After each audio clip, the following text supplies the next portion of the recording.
ફરી એકવાર મેઘરાજા ગુજરાતમાં ધબધબાટી બોલાવવા માટે આવી રહ્યા છે। ચોમાસાએ તો વિદાય લઈ લીધી, પણ મેઘરાજા ગુજરાત છોડવાનું નામ નથી લઈ રહ્યા। જાણીતા આગાહીકાર અંબાલાલ કાકાએ તો સમગ્ર રાજ્યમાં મેઘો વરસે તેવી આગાહી કરીને ખેડૂતોને ચિંતા મૂક્યા છે।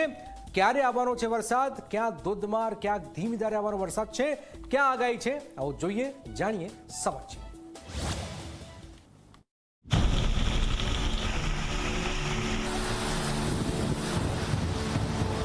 ચોમાસાએ વિદાય લીધી, શિયાળો આવી ગયો, પણ મેઘરાજા ગુજરાત છોડવા તૈયાર નથી। આગાહીકાર અંબાલાલ પટેલે ફરી એકવાર ચેતવણી આપી છે કે ઓક્ટોબરના અંત અને નવેમ્બરની શરૂઆતમાં ગુજરાત ફરી ભીંજાશે।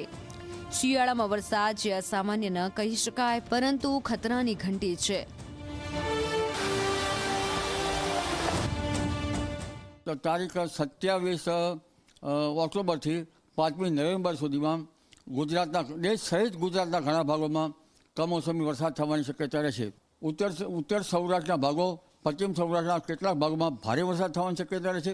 કચ્છના ભાગમાં ભારે વરસાદ થવાની શક્યતા રહેશે કેટલાક ભાગમાં, પરંતુ ઉત્તર ગુજરાતના ભાગોમાં મહેસાણા, બનાસકાંઠા, સાબરકાંઠા આ ભાગોમાં પણ વરસાદ થવાની શક્યતા રહેશે। પૂર્વ ગુજરાતના ભાગો વરસાદ થવાની શક્યતા રહેશે। પંચમહાલના ભાગોમાં વરસાદ થવાની શક્યતા રહેશે। મધ્ય ગુજરાતના ભાગોમાં, વડોદરા વગેરે ભાગો તેમજ અમદાવાદ, ગાંધીનગરના ભાગોમાં પણ વરસાદ થવાની શક્યતા રહેશે।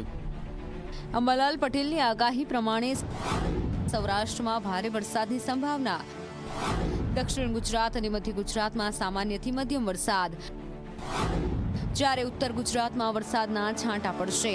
એટલે કે ગાંધીનગરથી લઈને કચ્છ સુધી કોઈ વિસ્તાર કોરો નહીં રહે। ભર શિયાળે ચોમાસું જેવો માહોલ સર્જાશે અને તારીખ 18-11 બાદ પણ બંગાળ ઉપસાગરમાં એક બીજી સિસ્ટમ ચક્રવાત બનવાની શક્યતા રહે છે અને આ 7 નવેમ્બર બાદ પણ દક્ષિણ ભારતમાં ભારેથી અતિભારે વરસાદ થવાની શક્યતા રહે છે। એટલે તે બાદ પણ લગભગ 18-11 બાદ અને ડિસેમ્બરની શરૂઆત સુધીમાં ફરી પુનઃ ગુજરાતમાં માવઠું થવાની શક્યતા રહે છે અને આ માસના અંતમાં એક મજબૂત પશ્ચિમી વિક્ષોભ આવે છે, જેના કારણે દેશના ઘણા ભાગોમાં શિયાળામાં વરસાદ થવાની શક્યતા છે।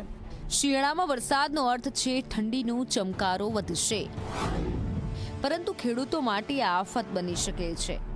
રવિ પાક તૈયાર છે, જીરું ઘઉંની વાવણી ચાલુ છે અને અચાનક વરસાદથી પાક નુકસાનનો ભોગ બની શકે છે।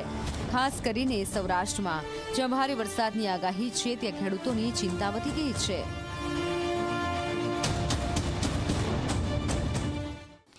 લગભગ 18-11 બાદ અને 15 ડિસેમ્બર બાદ માવઠું થવાની શક્યતા રહેશે, પરંતુ ઠંડી જે છે એ ડિસેમ્બરની શરૂઆતમાં કંઈક અંશે આવવાની શક્યતા રહેશે અને 22 ડિસેમ્બર બાદ આટલી ઠંડી પડવાની શક્યતા રહેશે।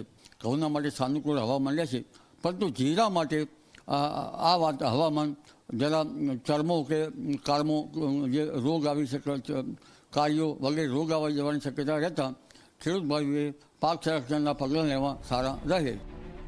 અંબાલાલ પટેલની આગાહી ગુજરાત માટે નવી નથી, પરંતુ આ વખતે શિયાળામાં વરસાદની આ ઘટના ખેડૂતો અને વહીવટી તંત્રને સતર્ક કરી રહી છે। શું આ વરસાદ રાહત બનશે કે પછી આફત?